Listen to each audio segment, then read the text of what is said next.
co-founder Nancy Salzman, Raniere's arrest punctured the bubble of secrecy and deception that had protected his reputation as someone of the highest ethical standards. Salzman was in a bedroom with Raniere when the cops came upstairs to take him into custody. As she later recalled at his trial, Raniere hid in a walk-in closet, leaving her to face the police. "They were banging on the door," she testified. "The whole time I was thinking they could just shoot through the door." As the door rattled in its frame, Salzman asked to see a warrant. "Open the door and I'll show it to you," an agent replied. Salzman didn't open the door. The cops kicked it open and pinned her to the floor. With guns pointed at her, she yelped out Raniere's name. The man known to acolytes as Vanguard, Master, and Grandmaster stepped out of the closet and was then cuffed on the floor and taken downstairs. For Salzman, Raniere's arrest left a small but significant crack in the edifice he'd built. "I chose what I believed we had been training for this entire time, which was to choose love over everything, including the possibility of losing my life," she later testified. "There was no need to send me to shield him or negotiate with them. He could have just protected all of us and just gone." For months, Salzman felt guilty for not doing more to protect Raniere. It would take the better part of a year for her to realize that the flaw she saw in him that day went much deeper. "It never occurred to me that I would choose Keith, and Keith would choose Keith," she said. Nikki Cline kept a cool head considering the dramatic scene unfolding in front of her outside the house. With phone in hand, she captured a short video of the police raid. "We're going to follow them," Cline said to Allison Mack, as Raniere was installed in the back of a Navy cruiser with Policia Federal emblazoned across its doors. Mack turned to look at Cline with a worried crease between her brows, her green eyes obscured by shadow. Cline told her to get out of the way. In the following weeks, Mack would be apprehended in New York on trafficking charges, and 4 more top NXIVM leaders would be indicted for racketeering.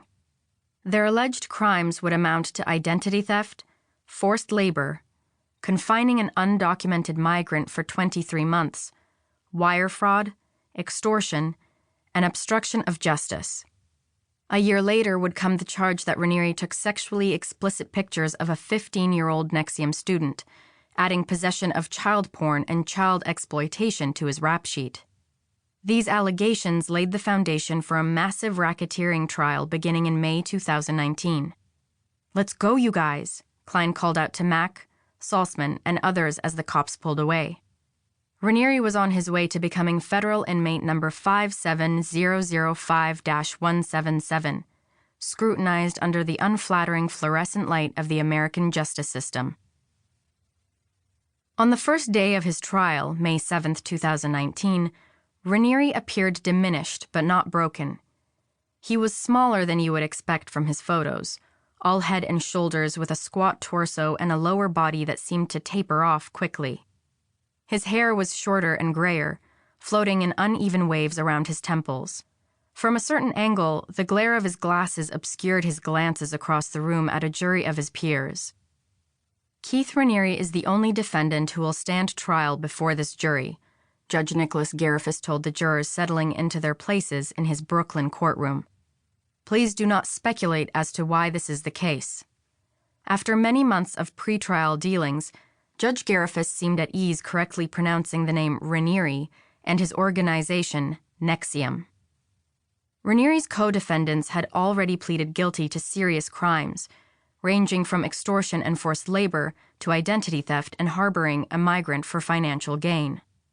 3 of the women, NXIVM President Nancy Salzman, her daughter Lauren Salzman, and actor Allison Mack, had admitted that they'd participated in a racketeering conspiracy with Raniere. He was standing alone because his alleged partners in crime had agreed with the feds that Raniere was leading a dangerous mafia-like organization. This was a big change for Raniere, who was used to the company of rich and beautiful women. Since the 1980s, he'd cultivated a subculture of adoration around him in which he was compared to Buddha and Albert Einstein. The way true believers talked about him, it was as if he had magical powers, perfect recall, the keys to world peace. They commended his contributions to science, his commitment to the harness.